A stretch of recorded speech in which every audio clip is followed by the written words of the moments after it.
Introducción, la historia de Martín Lutero. Cuenta la historia que Martín Lutero, un monje del siglo XVI, la mayoría de nosotros sabe quién es, que fue el iniciador de la iglesia protestante en cierto sentido.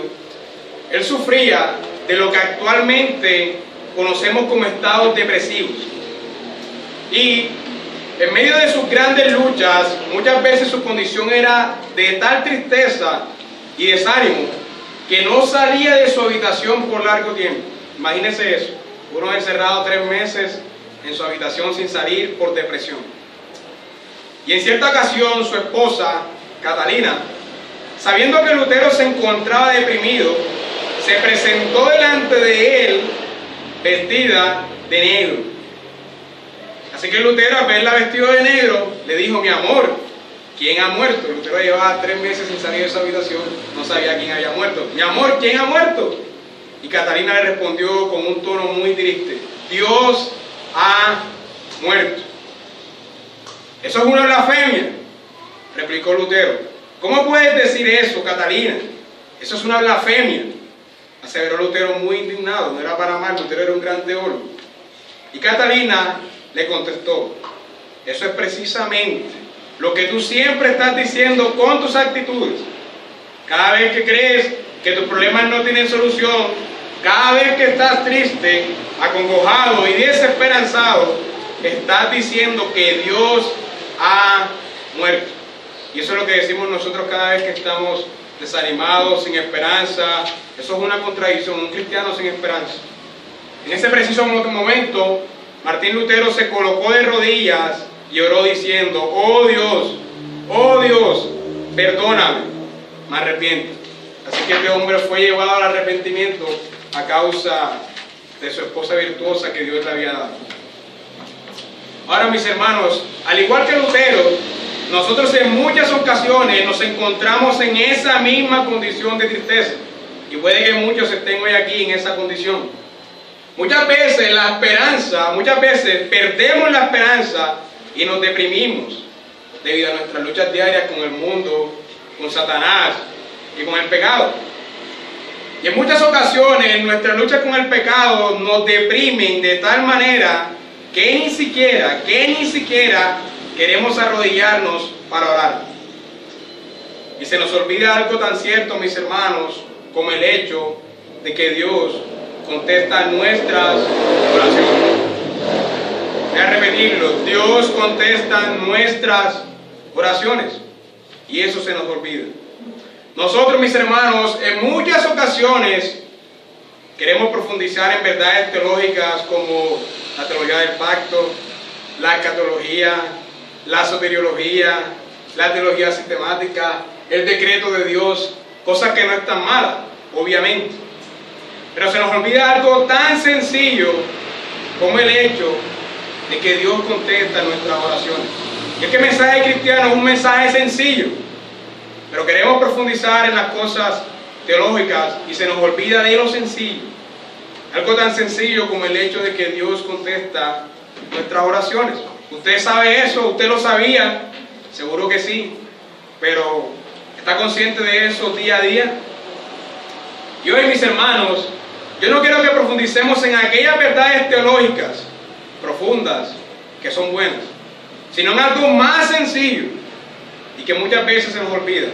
Hoy quiero recordarles, mis hermanos, algo tan sencillo, pero a la vez tan profundo, como el hecho de que Dios contesta nuestras oraciones. Así que vamos a orar antes de exponer la palabra del Señor. Padre, gracias, Señor, porque tú hoy nos has traído a congregarnos como tu pueblo, Señor, para exaltar tu nombre, para alabar tu nombre, Señor, para adorarte, para leer tu Santa Escritura, Señor, para exponer tu Santa Escritura y para aplicarla a nuestras vidas, Señor. Gracias, Padre, por esas verdades tan sencillas, Señor, que se nos olvidan, Padre. Padre, hoy quisiéramos hablar de la oración. De la oración, Señor, porque todo cristiano debiera orar, Señor. ¿Y cómo se nos olvida orar, Padre? Yo te pido, Señor, que hoy, a través de este vaso de barro, Señor, tu tesoro, tu predicación, Señor, tu evangelio sea exaltado y sea glorificado, Señor. Y que a través de tu Espíritu Santo, Señor, tú apliques esta enseñanza a nuestras vidas, Señor. Porque no importa qué tan elocuente sea el predicador, no importa qué tan bien presentado esté el mensaje, ni tampoco importa qué mal elocuente sea el predicador, Señor. Lo único que importa aquí es que tu Espíritu Santo obre y actúe en nuestros corazones para aplicar esta enseñanza en nuestros corazones, Señor. Así que te rogamos, Señor, y te imploramos que sea tu Santo Espíritu quien inspiró esta palabra, el mismo que aplique estas palabras a nuestros corazones, Señor. Te lo pedimos en el nombre de tu Hijo amado Jesucristo. Amén. Vamos a abrir nuestras Biblias, hermanos, en Mateo capítulo 7.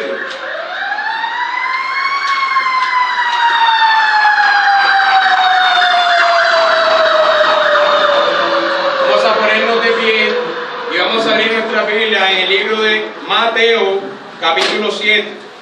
Y vamos a leer desde el versículo 7 al versículo 11. Voy a leerlo yo. Dice la santa palabra del Señor: pidan y se les dará, busquen y encontrarán, llamen y se les abrirá, porque todo el que pide recibe, el que busca encuentra, y al que llama se le abre. ¿Quién de ustedes, si su hijo le pide pan, le da una piedra? ¿O si su hijo le pide un pescado, le da una serpiente? Pues si ustedes, aun siendo malos, saben dar cosas buenas a vuestros hijos, ¿cuánto más su Padre que está en el cielo no hará cosas buenas a los que le pidan?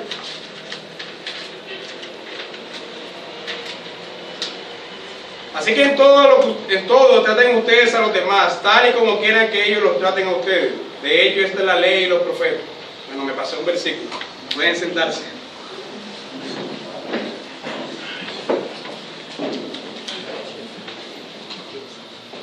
El evangelista Mateo, mis hermanos, escribió este libro con la intención de demostrarle a los judíos que Jesucristo es el Mesías, el Rey, el cual el pueblo estaba esperando. Es por eso que el Evangelio comienza diciendo: Jesucristo, hijo de David, hijo de Moisés. Así que en los primeros dos capítulos se nos narra el nacimiento del Señor Jesús. En el capítulo 3 se nos narra su bautismo. En el capítulo 4 se nos narra la tentación en el desierto. Y desde el capítulo 5 hasta el capítulo 7 se nos narra lo que conocemos hoy como el Sermón del Monte. ¿Y qué es este Sermón del Monte? Este Sermón del Monte es el primer gran discurso de nuestro Señor. Este Sermón del Monte es considerado como el sistema de gobierno de los ciudadanos del reino de los cielos. En este sermón, mis hermanos, hallamos lo que se conoce como la repetición de la ley, pero ahora en el Nuevo Testamento. El Señor Jesucristo va a repetir la ley, es más, la va a explicar, va a dar la verdadera explicación que los fariseos habían torcido. Y es por eso que este sermón es de vital importancia para nosotros los creyentes, porque es el sistema de gobierno. Está bien, pertenecemos al reino de Dios, pertenecemos al gobierno de Dios, entonces tenemos que regirnos bajo sus leyes, bajo su gobierno, bajo sus estatutos, bajo sus mandatos. Y eso es lo que encontramos en el Sermón del Monte, los estatutos y los mandatos, pero en el Nuevo Testamento. Hay algo muy interesante que he notado entre el Evangelio de Mateo y el Éxodo, entre la vida de Jesucristo y la vida de Moisés. Por ejemplo, Moisés nace en las mismas condiciones que el Señor Jesucristo, en el sentido de que cuando Moisés nace, persiguen a los niños para matarlos. El Señor Jesucristo nace igual, y eso nos lo narra Mateo. Luego se nos dice que el Señor Jesucristo va a Egipto y es llamado de Egipto, igual que Moisés. Luego se nos dice que está en el desierto 40 días en un monte, haciendo ayuno. Y antes de que Moisés entregara la ley al pueblo, Moisés duró 40 días en el desierto para poder entregar la ley.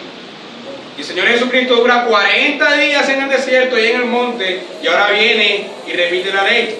Parece que Mateo quiere mostrarnos que el Señor Jesucristo es superior a Moisés. Es el profeta del cual Moisés había profetizado que vendría uno superior a él. Así que este profeta tiene toda la autoridad para explicarnos lo que es la ley de Dios, porque él mismo es el autor de esta ley. Y en este discurso, nuestro Señor ha enseñado varias cosas. Primero, ha enseñado cómo debe ser el carácter de los ciudadanos del reino de los cielos. Ese fue el sermón de las bienaventuranzas, que lo dimos ya el año pasado. Segundo, Él enseña la influencia que deben tener los hijos de Dios en el mundo. Ellos deben ser luz y deben ser sal del mundo. Tercero, Él da la verdadera interpretación de la ley. ¿Cuál es la verdadera interpretación de la ley? Cuarto, Él muestra las responsabilidades que tienen los hijos de Dios en el mundo, como las obras de misericordia, como el ayuno y la oración. Y cuando vimos el Padre Nuestro, vimos esto. Quinto, en este sermón le muestra las prioridades de los cristianos en la tierra, como el poner su mirada en las cosas de los cielos y en no afanarse. Y por último, el sermón anterior y el sermón de la semana más anterior atrás, pudimos ver cómo debe juzgar el cristiano, que nos lo enseñó el pastor Héctor y posteriormente nuestro hermano Juan Pablo. Pero ahora, mis hermanos, nuestro Señor nos comienza a hablar de la oración nuevamente. Y eso es muy interesante que lo notemos, porque ya nuestro Señor habló en la oración en el capítulo 6. Y después de hablar del ayuno, de las prioridades en la vida y del cómo debe juzgar un cristiano, se nos habla nuevamente de la oración. Y esto sin duda, mis hermanos, demuestra la importancia que todo creyente le debe dar a la oración. En el capítulo 6 se nos enseña cómo debemos orar. Esto es el contenido que debe tener cada oración. Y ahora se nos enseña sobre la persistencia que debe tener el cristiano en la oración. Pero, mis hermanos, aunque esto demuestre la importancia de la oración, ya que se nos habla en el capítulo 6 y nuevamente en el capítulo 7, surge una pregunta. Y es, ¿por qué nuevamente se hace énfasis en la oración? ¿No era más fácil, una vez terminado de explicar cómo debían orar, inmediatamente hablar de la persistencia de la oración? Si ya se nos habló en el capítulo 6 de la oración, ¿por qué luego de hablar de varios temas se vuelve a hacer énfasis en la oración? ¿Qué ha pasado? Ahora, mis hermanos, debemos entender que el Sermón del Monte es un discurso que posee una unidad increíble. En todas sus partes está unido. Cada discurso lleva al otro discurso, una unidad perfecta. Pero aquí, en este contexto, pareciera que esta unidad se perdiera. ¿Es eso así? Se ha perdido esta unidad en este discurso, mis hermanos, y ese era mi reto cuando estudiaba el pasaje. ¿Se ha perdido esta unidad en el discurso? Si siempre se ha mantenido una unidad increíble, ¿por qué ahora ocurre este cambio tan drástico? ¿Qué ha pasado? El Señor, mis hermanos, ha venido hablando de las prioridades en la vida, de no afanarse y de cómo debemos juzgar. Entonces, ¿por qué ahora pasa a hablar de la oración? ¿Esto tiene alguna relación, mis hermanos, con nuestro Señor ha cambiado de tema? Es una pregunta interesante, porque es a la luz de esta pregunta que debemos interpretar nuestro pasaje del día de hoy. Mis hermanos, nuestro Señor ha enseñado que debemos ser luz del mundo y sal del mundo. ¿Y cuántas veces nosotros hemos fallado ese mandato?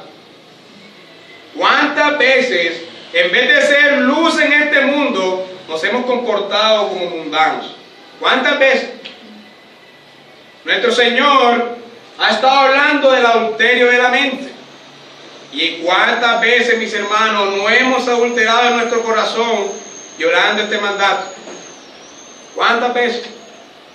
Nuestro Señor ha hablado de los juramentos. ¿Y cuántas veces nosotros no hemos jurado vanamente? Se nos ha hablado del amor al prójimo. ¿Y cuántas veces nosotros no hemos amado a nuestro prójimo como deberíamos? ¿Cuántas veces no ocurre eso en nuestro diario vivir? Se nos ha hablado de hacer nuestras obras en silencio. ¿Y cuántas veces, mi hermano, no hemos hecho nuestras obras para ser vistos por los demás? ¿Cuántas veces? Se nos dice que pongamos nuestra vista en las cosas celestiales. ¿Y cuántas veces, mis hermanos, no hemos puesto nuestra vista en las cosas mundanas por encima de las cosas celestiales? Se nos dice que no nos afanemos. ¿Y cuántos de nosotros no nos afanamos día a día? Es posible que muchos hoy aquí estén afanados. El Señor nos ha estado hablando de cómo debemos juzgar. ¿Y cuántas veces, mis hermanos, no hemos juzgado de mala manera? ¿Cuántas veces no hemos juzgado sin sacar primero la viga de nuestro ojo? Mis hermanos, por esta y más razones, aquellos oyentes del Sermón del Monte debían sentirse frustrados, decepcionados, sin esperanza. Y es que, ¿quién podría cumplir tales requisitos? Muchos debían pensar que es imposible cumplir todos estos mandatos. Y ahora mientras los leía, yo mismo me examinaba y decía, es imposible cumplir todos estos mandatos. Y muchos de ellos, mis hermanos, debían sentirse como el apóstol Pablo cuando dijo, y para estas cosas, ¿quién es suficiente? ¿Quién es suficiente para esto? ¿Acaso es posible, mis hermanos, cumplir tales requisitos? ¿Alguno de nosotros aquí presente podría ser tan santo para cumplir todos estos requisitos? Y sin duda, mis hermanos, que es en este contexto que debemos interpretar nuestro pasaje el día de hoy. El Señor Jesús, mis hermanos, quiere enseñarnos algo muy importante, y es que solo a través de la oración y de la gracia divina es que podemos cumplir con sus mandatos. El Señor quiere que vayamos humillados ante Él en oración, reconociendo que sin su ayuda, que sin su intervención, no podríamos cumplir tales mandatos. Así que, mi hermano, si existe algún pecado en tu vida que no puedes dejar, si hay algún mandato que te cuesta cumplir, si te cuesta ser un creyente obediente, el Señor te enseña que si vas a Él humillado en oración, reconociendo que necesitas su ayuda, entonces Él, mi hermano, entonces Él promete que te contestará, porque Dios contesta nuestras oraciones. Y ese pasaje de pidan está en este contexto, en el contexto de cristianos que están frustrados porque no pueden cumplir tales mandatos. El Señor dice, oren, oren y persistan en oración, que será cumplido lo dicho. Por eso he titulado este sermón, oren, que el Padre conteste. Oren, que el Padre conteste. Y lo he dividido en dos puntos: la persistencia en oración y la respuesta de la oración. La persistencia en oración y la respuesta de la oración. Y antes de comenzar a explicar estos pasajes, quisiera citar a un predicador que dice que aquí, en este pasaje, se da por sentado que todos los discípulos de Cristo oran. Puede que sea más rápido hallar, mis hermanos, a un hombre vivo que no respire que a un cristiano vivo que no ore. Es más fácil hallar a un hombre vivo que no respire que a un cristiano vivo, que no ore. Entonces la pregunta aquí no es si los cristianos oran, porque se supone que todos los discípulos oran. La pregunta es, ¿todo cristiano persiste en oración? ¿Todo cristiano persiste en oración? Esa es la pregunta. Comencemos con el primer punto entonces. Dice el versículo 7, pidan y se les dará, busquen y encontrarán, llamen y se les abrirá. Quisiera hacer un breve paréntesis con algo que un predicador muy conocido me comentaban que decía. Un predicador muy conocido que es muy respetado por todos nosotros. Él decía que que nosotros cuando persistimos en oración sobre un tema, eso es falta de fe. Así que si usted tiene una lucha o si usted tiene una necesidad, usted ore solo una vez por eso y ya. El Señor lo va a contestar. No persista en oración. Pero lo que veo en este pasaje es que el Señor nos invita a persistir en oración. Versículo 7. Pidan y se les dará. Busquen y encontrarán. Llamen y se les abrirá. Y aquí podemos ver en primer lugar el mandato a persistir. Nuestro Señor, mis hermanos, está usando aquí tres mandatos: pidan, busquen y llamen. Esto quiere decir que el persistir en oración, mi hermano, no es una opción. No es si tú quieres persistir o si tú no quieres persistir. El persistir en oración es un mandato. Y como mandato debemos cumplirlo. Y es interesante notar que estos tres mandatos aparecen en su idioma original en un presente continuo. ¿Qué es un presente continuo? O sea, esto debería traducirse de la siguiente manera: estén pidiendo y se les dará, estén buscando y recibirán y encontrarán, y estén llamando y se les abrirá. Esto está en un presente continuo, algo que debemos hacer continuamente. Por tanto, mis hermanos, es un mandato que se nos manda a realizar continuamente. No es este año sí, el año que viene no. Es todos los días sí, mis hermanos. Y también, mis hermanos, es interesante ver que existe una escala creciente en estos mandatos. Dense cuenta, primero pidan, luego busquen y luego llamen. Hay algo, hay una progresión. O como dice un predicador lo plantea de esta manera: si un niño observa a su madre cerca, él le pide.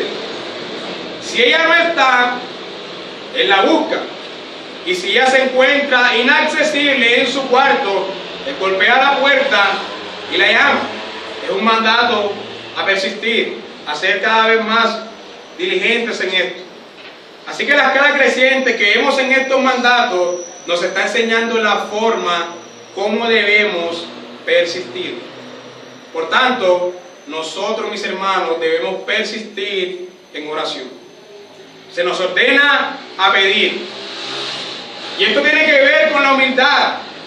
La humildad de reconocer que nada podemos hacer y por ende debemos pedir. Yo quiero que abran su Biblia en Lucas 18.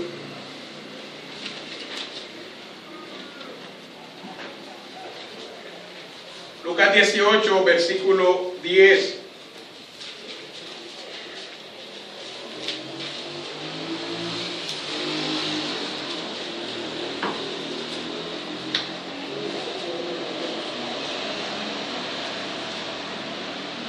Lucas 18, versículo 10. Dice: dos hombres subieron al templo a orar. Uno era fariseo y el otro recaudador de impuestos. El fariseo se puso a orar consigo mismo: oh Dios, te doy gracias porque no soy como otros hombres, ladrones, malhechores, adúlteros, ni mucho menos como ese recaudador de impuestos. Oración del fariseo: ayuno 2 veces a la semana y doy la 10ª parte de todo lo que recibo. En cambio, el recaudador de impuestos, que se había quedado a cierta distancia, ni siquiera se atrevía a alzar la vista al cielo, sino que se golpeaba el pecho y decía: oh Dios, ten compasión de mí que soy pecador. Noten la diferencia de la oración. El fariseo no pide. El fariseo piensa que es perfecto, se jacta de su perfección. El publicano, en cambio, mis hermanos, pide. No solamente pide, él ruega. Él dice: oh Dios, ten compasión de mí que soy pecador. Y nosotros, mis hermanos, debemos pedir como ese publicano: oh Dios, ten compasión de mí. Es en ese contexto en que está nuestro pasaje de hoy. Oh Dios, ten compasión de mí, ayúdame. También se nos ordena a buscar. Y esto tiene que ver, mis hermanos, con una acción. Y es que no podemos pedir y quedarnos con los brazos cruzados. No podemos pedirle a Dios que nos ayude a entender la Biblia y no ser diligentes en nuestro estudio. Eso no coordina. No podemos decirle, Señor, ayúdame a buscar un trabajo, dame un trabajo, y quedarnos todo el día en nuestra casa acostados.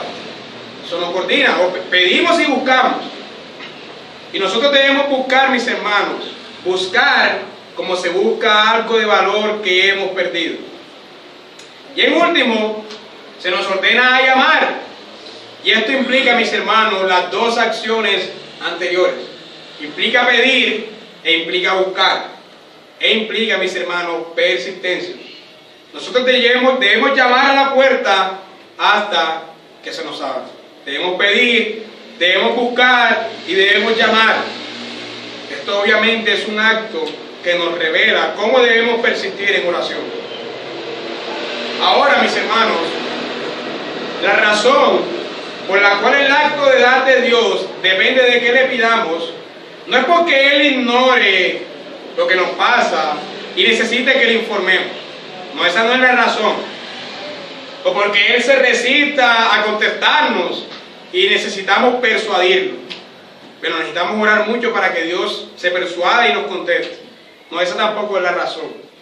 La razón más bien, mis hermanos, tiene que ver con nosotros y no con Él. La pregunta no es si Él está dispuesto a dar, sino, mis hermanos, que la pregunta es si nosotros estamos dispuestos a recibir. Así pues, en la oración, mis hermanos, no persuadimos a Dios, sino más bien luchamos por nosotros mismos para someternos a Dios. Eso es lo que hacemos cuando persuadimos, cuando persistimos. Someternos a Dios. Entonces el Señor nos está diciendo en esta mañana, sigan pidiendo, persistan en buscar e insistan en llamar.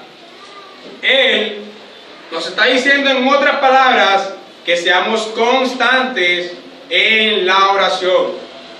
Que nunca, mis hermanos, nos desanimemos y que nunca dejemos de orar. Si Él es soberano, entonces ¿por qué debemos orar? O sea, si Él ya determinó todo, si Él ya decretó todo, como decía el hermano Jeremías hoy, entonces ¿para qué oramos? Pues yo ¿para qué voy a pedir algo si a Dios decretó si me lo va a dar o no? Pues que me lo dé y que no me lo dé. Eso, como decía el hermano Jeremías, es hipercalvinismo. Y mis hermanos, nosotros, aunque no somos hipercalvinistas en nuestra mente, a veces sí lo somos en nuestro corazón. Bueno, si Dios es soberano, ¿para qué le voy a pedir eso? Y ese es nuestro pensamiento. Pero cuando Dios quiere obrar algo en un lugar, mis hermanos, Él pone primero a sus santos a orar. Eso lo solía decir Spurgeon. Si Dios quiere abrir una iglesia allá arriba, Él primero va a poner a sus santos para que oren por esa iglesia. Eso quiere decir que Dios actúa a través de nuestras oraciones. Dios ha decretado que oremos para llevar a cabo su decreto.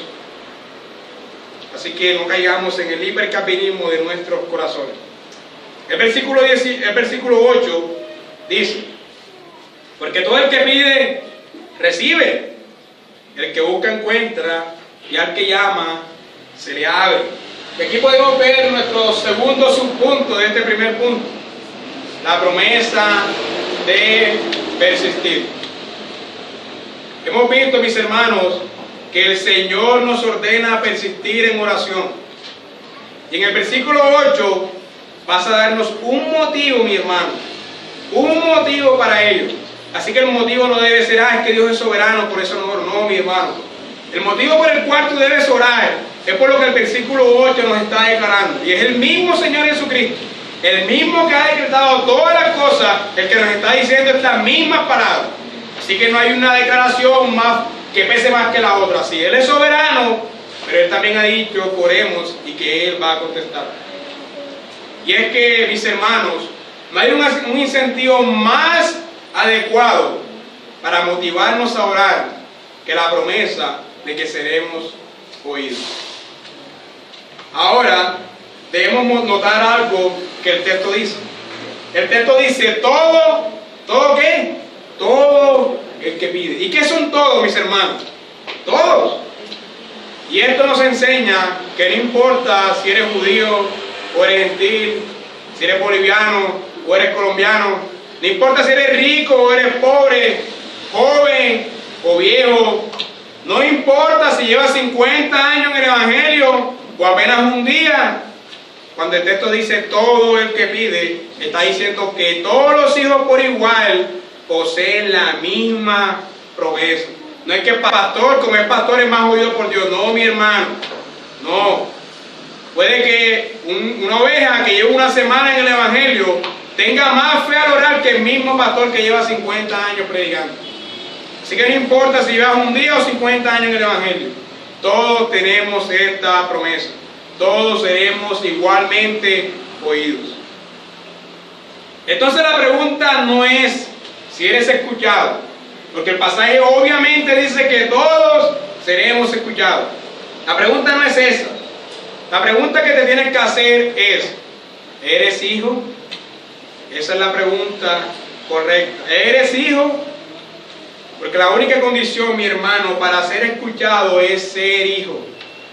Y todo el que sea hijo debe saber, mi hermano, que tenemos la promesa de que Dios contestará nuestras oraciones.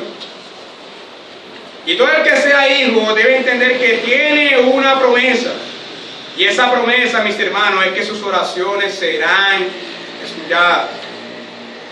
Ahora, puede que Dios conteste con un sí, o puede que Dios conteste con un no, o hasta tal vez conteste con un hasta luego. Pero todas las oraciones de los hijos serán contestadas. Pero al final, mis hermanos, debemos decir como nuestro Señor dijo: que se haga, Señor, tu voluntad y no la mía. Que se haga tu voluntad, Padre, y no la mía. Mis hermanos, que Dios nos prometa que nuestras oraciones van a ser contestadas debe ser un gran motivo para orar.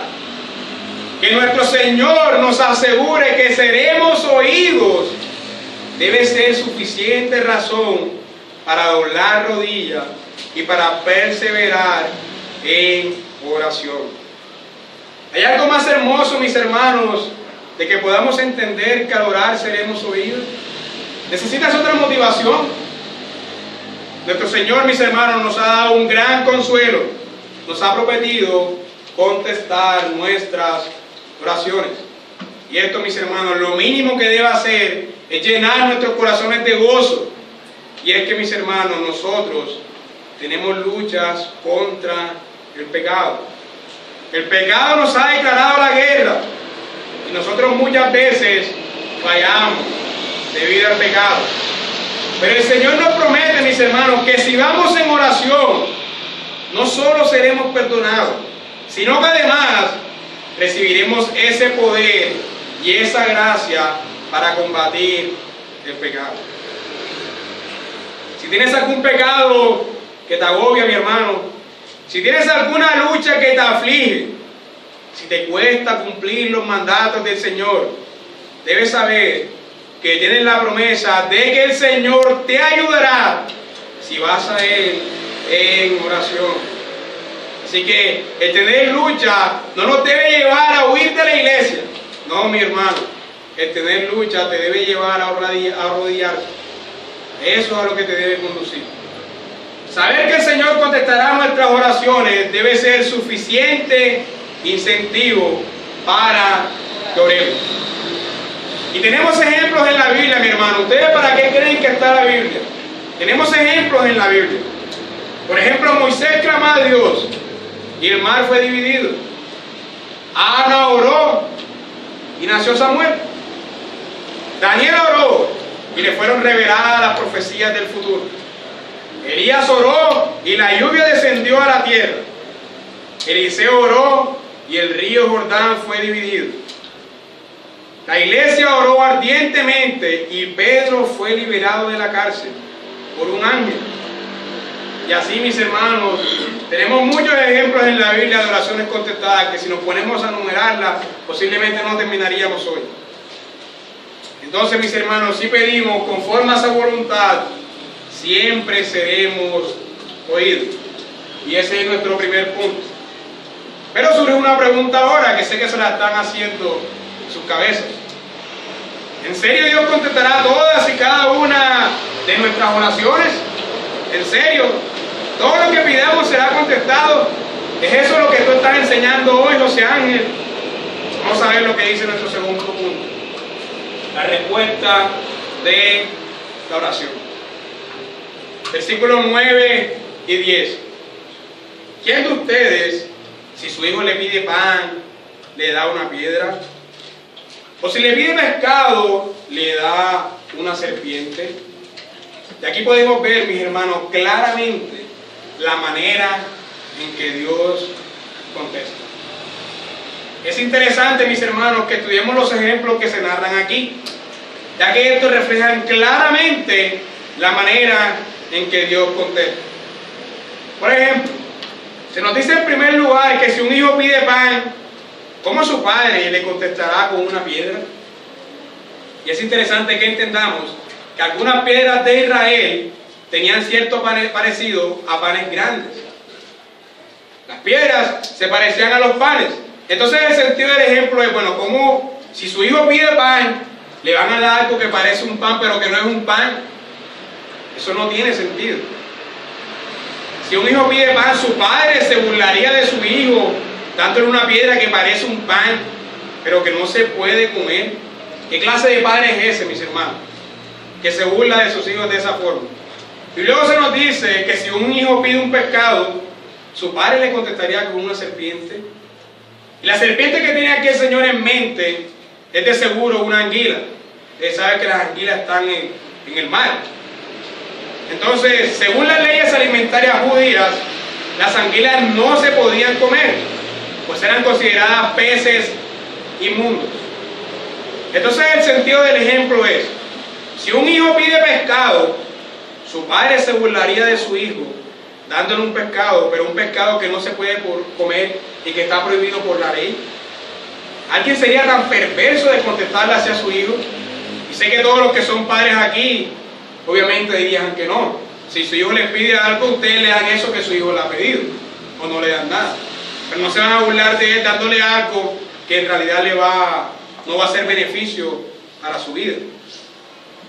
Así que si un padre terrenal, mi hermano, si tú como padre terrenal no harías esto, mucho menos nuestro Padre Celestial, que está en los cielos y que es nuestro verdadero Padre. Dios no se burlaría de nosotros de esa manera. Él contestará, mi hermano, sabiamente. Dios contestará nuestras oraciones, pero las contestará de la mejor manera. Pero, entonces, se preguntarán algunos, ¿por qué no todas nuestras oraciones son contestadas? ¿Qué pasa? ¿Por qué no todas nuestras oraciones son contestadas? Y la respuesta es, mis hermanos, sencillamente porque Dios contestará de la mejor manera. Voy a citar a ciertos predicadores que estuve leyendo. Un predicador dijo, doy gracias a Dios de que Él no está dispuesto a hacer todo lo que yo tengo oportunidad de pedir. Estoy profundamente agradecido a Dios porque Él no me concedió ciertas cosas que le pedí y porque Él cerró las puertas en mi rostro. Este predicador, el hecho de que Dios le haya contestado con un no lo desanima para no orar. Al contrario, lo lleva a orar más porque sabía que no le convenía. Otro predicador dice, si cualquier cosa que le pidamos a Dios, Dios está obligado a dárnosla, entonces, mis hermanos, yo por lo menos nunca volvería a orar, porque no tendría suficiente confianza en mi propia sabiduría para pedirle a Dios por algo. Mis hermanos, si Dios contestara a todas y cada una de nuestras oraciones, eso sería imponer una carga muy pesada sobre la torpe sabiduría humana. ¿Usted se imagina a alguien orando para que usted se muriera y que Dios contestara esa oración? Si Dios hubiese contestado cada una de las torpes cosas que hemos pedido, seguro, mis hermanos, la gran mayoría de nosotros no estuviera aquí en esta iglesia hoy. Y es que si nosotros pedimos pan, mis hermanos, el Señor no nos dará una piedra. Pero si nosotros, en nuestra torpe humanidad, pidiéramos una piedra, ¿será que el Señor nos daría una piedra? De ninguna manera, mis hermanos. Si nosotros llegásemos en nuestra torpe sabiduría humana a pedir una piedra, el Señor nos respondería con un pan. Ese es el sentido que vemos en este ejemplo. Por tanto, mis hermanos, que Dios no conteste todas y cada una de nuestras oraciones es en última instancia un gran consuelo para nuestras vidas. Muchos de nosotros nos deprimimos cuando Dios no contesta alguna de nuestras oraciones. Incluso, mis hermanos, la gran mayoría de nosotros deja de orar debido a que Dios no nos ha concedido ciertas oraciones. Decimos, bueno, si Dios no contesta esas oraciones, ¿por qué seguir orando? Pero, mis hermanos, esto en realidad debería alegrarnos. Esto debería llenarnos de gozo. Y también, mis hermanos, debería darnos la certeza del hecho de que es una bendición, de que Dios no contestará cada cosa que le pidamos con nuestra torpe sabiduría humana. Porque Dios siempre contestará sabiamente. Y ahora se me viene a la cabeza un hermano de mi congregación en Cartagena. Hay una hermana en la iglesia muy bonita. Así que es posible que el hermano no estuviera viendo la piedad en ella, sino su belleza. Y el hermano oraba todos los días para que el Señor le concediera a esa mujer de esposa. Todos los días oraba por ella. Y él escuchaba las predicaciones y decía, no, Dios contesta las oraciones, así que yo voy a seguir orando por ella. Y él oraba por ella todos los días. Todos los días, y yo admiraba a su fe y decía, wow, increíble este hombre. Orando todos los días por la misma hermana, para que el Señor se la concediera. Pero, mis hermanos, al año la hermana se fue de la iglesia. Yo no sé si ella es salva o no es salva, no lo sé. Pero hoy en día vive peor que como antes de convertirse. Y este amigo mío, luego cuando ocurrió eso, me dijo, doy gracias al Señor, que el Señor no contestaba esa oración mía. Doy gracias a que eso no ocurrió, sino, ¿qué sería de mi vida?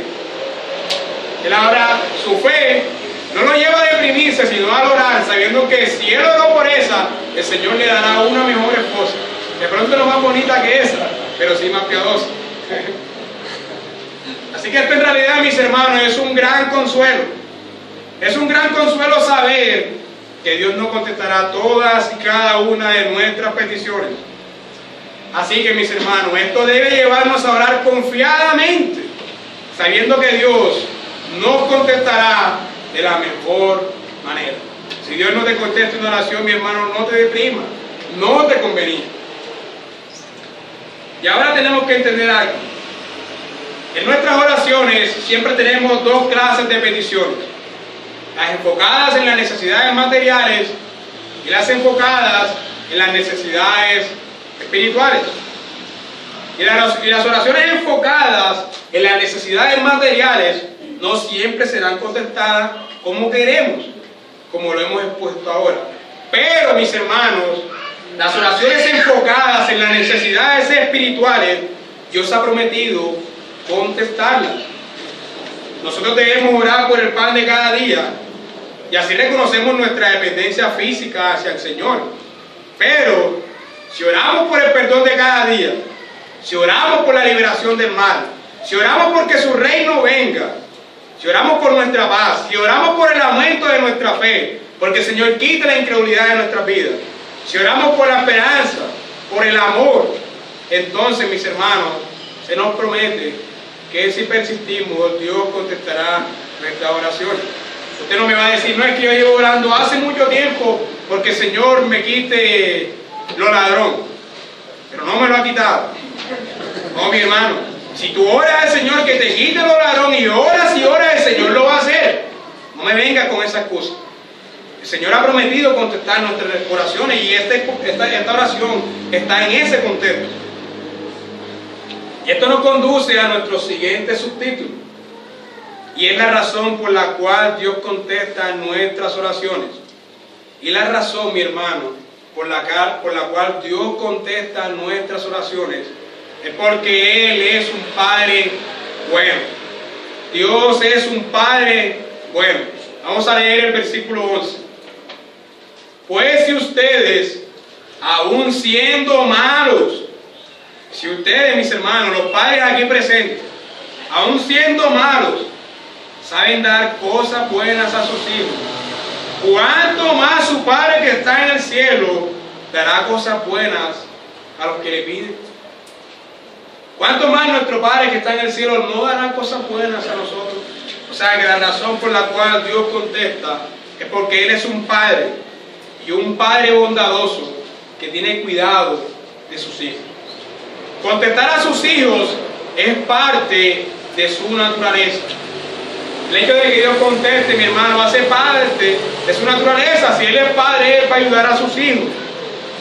Y es que si un Padre terrenal, siendo malo, como ustedes y como nosotros, ama en gran manera a sus hijos, ¿de qué tamaño, mis hermanos, será el amor de nuestro Padre Celestial, quien es perfecto?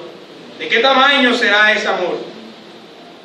Y es un alivio, mis hermanos, poder conocer por medio de las Escrituras la clase de Dios al que nos acercamos cuando oramos. Podemos tener la certeza de que nuestro Padre Celestial es un Dios de bondad, es un Dios de amor, y que por tanto se preocupa por el cuidado de sus hijos. Puede que, mis hermanos, nosotros muchas veces nos fastidiemos cuando nuestros amigos nos molestan con sus peticiones. Yo tengo varios amigos que siempre, a veces me fastidio. No debería ser así, pero eso va en nuestra naturaleza. Cuando siempre el mismo hermano se acerca a decirnos las mismas cosas. Pero así no ocurre con Dios, mis hermanos. Así no ocurre con Dios. Al contrario, siempre que le pongamos nuestras necesidades y nuestras peticiones, Él no se fastidiará como yo, sino que nos amará cada vez más y más. Cuando su hijo se acerca a pedirle la misma cosa, puede que usted se fastidie con el tiempo, pero es porque usted es un padre pecador, usted es un padre malo. Pero nuestro Padre que está en los cielos no es así, no lo confunda. Nuestro Padre que está en los cielos es distinto a nosotros. Y recuerdo una historia que ocurrió en los Estados Unidos. La historia cuenta el gran amor de un padre hacia su hijo. Esto es una película, tal vez la mayoría se la han visto, tal vez algunos no. Su hijo había sufrido de un ataque al corazón y necesitaba ser operado con urgencia, si no iba a morir. El niño debía ser operado, pero la operación, mis hermanos, tenía un costo de $250,000. ¿Saben cuántos son $250,000? Estamos hablando de 750 millones de pesos. 750 millones de pesos. Si a alguno de nosotros ocurre eso, lo más probable es que nuestro hijo se muera, porque ninguno aquí tiene ese dinero. Así que era un costo muy alto, del cual este padre no podía pagar. Así que el padre vendió todo lo que tenía. Vendió casa, vendió carro, vendió electrodomésticos, se quedó sin nada, mis hermanos. Y con todo lo que vendió, solo pudo llegar a $50,000. Eso quiere decir que le faltarían $200,000 más para completar este dinero. Era imposible salvar a su hijo. Fue al seguro y el seguro dijo que no podía cubrir eso. Hizo de todo y no se podía. Entonces, mis hermanos, este padre desesperado decide entrar al salón de urgencia de un hospital y secuestrar a los médicos y a los pacientes, advirtiendo que hasta que su hijo no fuera operado, él no dejaría libre a ninguno de los rehenes. Así que él estaba dispuesto a ir preso, pero que operaran a su hijo. Así que después de unas largas negociaciones con el FBI, los médicos aceptan operar a su hijo, porque el FBI se los pide. Pero existía otro problema, y es que no había un corazón para su hijo. Su hijo tenía un tipo de sangre muy distinta, muy rara, y no cualquiera podía donar tal corazón. Entonces el padre, desesperado, mis hermanos, ofrece su propio corazón. Y dice que él está dispuesto a suicidarse en el acto para que usen su corazón y se lo coloquen a su hijo. Y yo me he visto esa película un montón de veces y cada vez que me la veo lloro, y eso que yo no lloro con las películas. Pero es que es impactante ver el amor que siente este padre por su hijo. Ahora, yo no le estoy diciendo a usted que secuestre un hospital, solamente estoy dando el ejemplo del amor que este padre tenía hacia su hijo. Así que al fin Cuenta la historia que en el último momento aparece un corazón y él no se mata, así que la película termina con un final feliz. Entonces su hijo es operado con éxito y el padre pasaría varios años en la cárcel, pero eso es lo que menos le importaba a su padre. Su padre duró 10 años en la cárcel, pero eso era lo de menos. Fue a sufrir la condenación alegre, porque su hijo se había salvado. Y al ver esa historia, mis hermanos, si un padre terrenal como ese, siendo malo, estaría dispuesto a hacer todas estas cosas por el amor a su hijo, cuánto más nuestro Padre Celestial, quien es bueno y perfecto, no haría por amor a sus hijos. Si este padre malo haría esto, cuánto nuestro Padre Celestial, quien es además todopoderoso y que puede hacer lo que quiera. Así que mi hermano, si tú estás afligido hoy, luchando contra un pecado, si te sientes triste por no poder cumplir los mandatos de Dios, recuerda esto, mi hermano, recuerda esto, y es lo más importante que quiero que te lleves para tu casa hoy. Si vas a Dios en oración, Él te contestará y te ayudará, porque Él es un Padre bueno. Parece sencillo, mis hermanos, y es sencillo, pero es profundo y es la verdad. Y ojalá y solamente se nos quedara eso en nuestra mente hoy. No necesitamos saber griego para entender esto. Es claro en la Biblia, mi hermano. Ahora, mis hermanos, en este pasaje se nos dice que el Señor dará buenas cosas a los que le pidan. Pero ¿qué son estas buenas cosas? ¿Qué significa esto? Vamos al pasaje paralelo en Lucas 11. Lucas 11, versículo 13.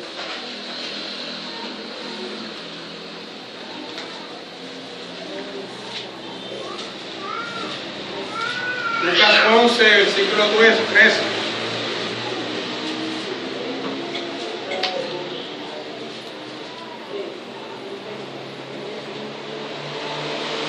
Pues si ustedes, aun siendo malos, saben dar cosas buenas a sus hijos, cuánto más el Padre Celestial dará el Espíritu Santo a quienes se lo piden.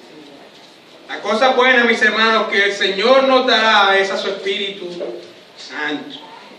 Por tanto, nosotros podemos luchar contra el pecado y cumplir los mandatos de Dios.